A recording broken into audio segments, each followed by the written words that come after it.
मीका की मूर्तियां। अध्याय 17। एप्रैम के पहाड़ी देश में मीका नामक एक पुरुष था। उसने अपनी माता से कहा, जो 1100 टुकड़े चांदी तुझसे ले लिए गए थे, जिनके विषय में तूने मेरे सुनते भी शाप दिया था, वे मेरे पास हैं। मैंने ही उनको ले लिया था। उसकी माता ने कहा, मेरे बेटे पर यहोवा की ओर से आशीष हो। जब उसने वे 1100 टुकड़े चांदी अपनी माता को फेर दिए, तब माता ने कहा, मैं अपनी ओर से अपने बेटे के लिए यह रुपया यहोवा को निश्चय अर्पण करती हूं, ताकि उससे एक मूरत खोदकर और दूसरी ढालकर बनाई जाए। इसलिए अब मैं उसे तुझको फेर देती हूं। जब उसने वह रुपया अपनी माता को फेर दिया, तब माता ने 200 टुकड़े ढलवैयों को दिए, और उसने उनसे एक मूर्ति खोदकर और दूसरी ढालकर बनाई, और वे मीका के घर में रहीं। मीका के पास एक देवस्थान था। तब उसने एक एपोद और कई एक गृह देवता बनवाए, और अपने एक बेटे का संस्कार करके उसे अपना पुरोहित ठहरा लिया। उन दिनों में इस्राएलियों का कोई राजा न था। जिसको जो ठीक जान पड़ता था वही वह करता था। यहूदा के कुल का एक जवान लेवीय यहूदा के बैतलहम में परदेसी होकर रहता था। वह यहूदा के बैतलहम नगर से इसलिए निकला कि जहां कहीं स्थान मिले वहां जा रहे। चलते चलते वह एप्रैम की पहाड़ी देश में मीका के घर पर आ निकला। मीका ने उससे पूछा, तू कहां से आता है? उसने कहा, मैं तो यहूदा के बैतलहम से आया हूं, एक लेवीय हूं, और इसलिए चला जाता हूं कि जहां कहीं ठिकाना मुझे मिले वहीं रहूं। मीका ने उससे कहा, मेरे संग रहकर मेरे लिए पिता और पुरोहित बन, और मैं तुझे प्रतिवर्ष 10 टुकड़े रूपे और 1 जोड़ा कपड़ा और भोजन वस्तु दिया करूंगा।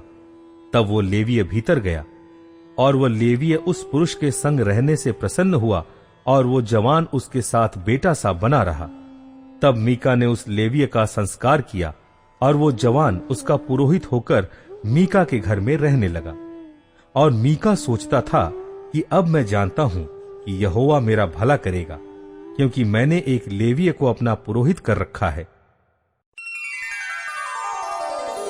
दान का गोत्र और मीका। अध्याय 18।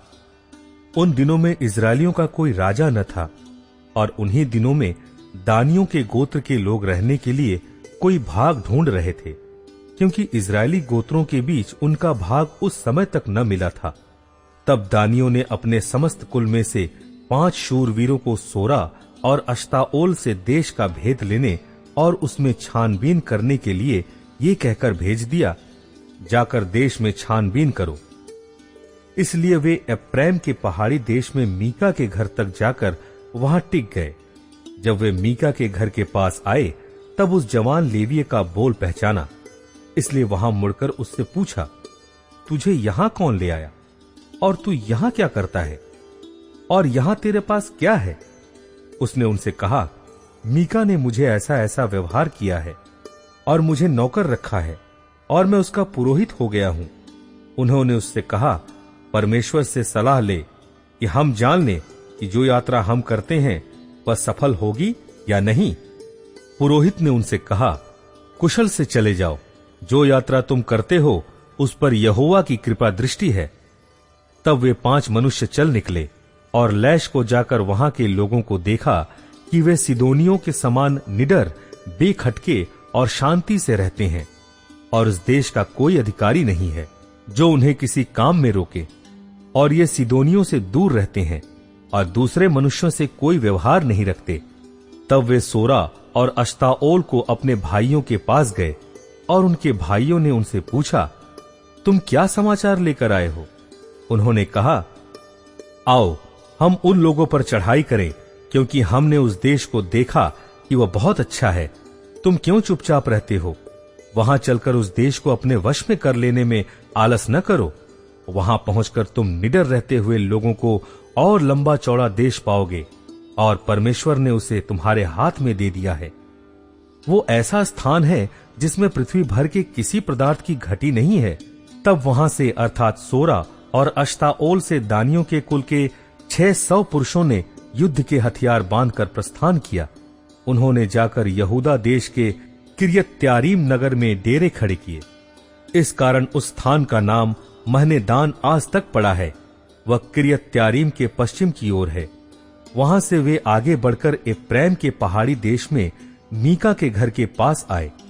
तब जो 5 मनुष्य लैश के देश का भेद लेने गए थे, वे अपने भाइयों से कहने लगे, क्या तुम जानते हो कि इन घरों में एक एपोद, कई एक गृह देवता, एक खुदी और एक ढली हुई मूरत है?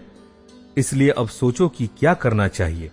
वे उधर मुड़कर उस जवान लेवीय के घर गए जो मीका का घर था, और उसका कुशल क्षेम पूछा।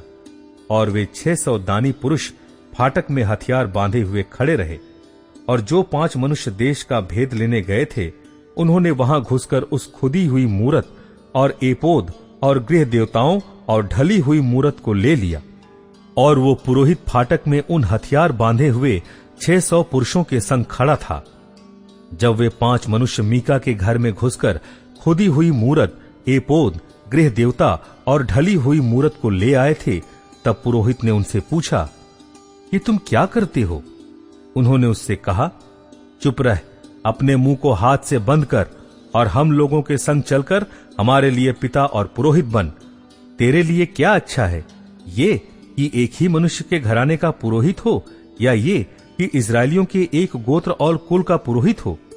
तब पुरोहित प्रसन्न हुआ, इसलिए वो एपोद, गृह देवता और खुदी हुई मूरत को लेकर उन लोगों के संग चला गया। तब वे मुड़े और बाल बच्चों, पशुओं और सामान को अपने आगे करके चल दिए। जब वे मीका के घर से दूर निकल गए थे, तब जो मनुष्य मीका के घर के पास वाले घरों में रहते थे, उन्होंने इकट्ठे होकर दानियों को जा लिया और दानियों को पुकारा। तब उन्होंने मुंह फेर के मीका से कहा, तुझे क्या हुआ कि तू इतना बड़ा दल लिए आता है?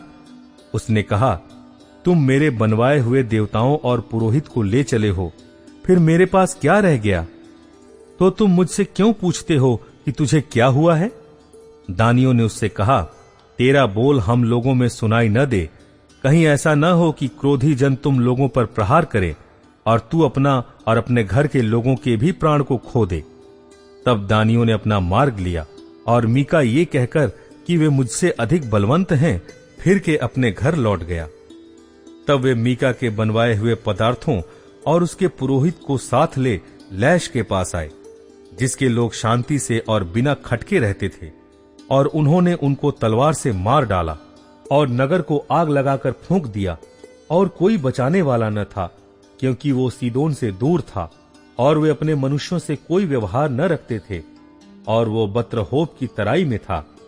तब उन्होंने नगर को दृढ़ किया और उसमें रहने लगे, और उन्होंने उस नगर का नाम इस्राएल के एक पुत्र अपने मूल पुरुष दान के नाम पर दान रखा, परंतु पहले उस नगर का नाम लैश था। तब दानियों ने उस खुदी हुई मूरत को खड़ा कर लिया, और देश की बंधुआई के समय वो योनातान जो गेरशोम का पुत्र और मूसा का पोता था, वो और उसके वंश के लोग दान गोत्र के पुरोहित बने रहे। और जब तक परमेश्वर का भवन शीलो में बना रहा, तब तक वे मीका की खुदवाई हुई मूरत को स्थापित किए रहे।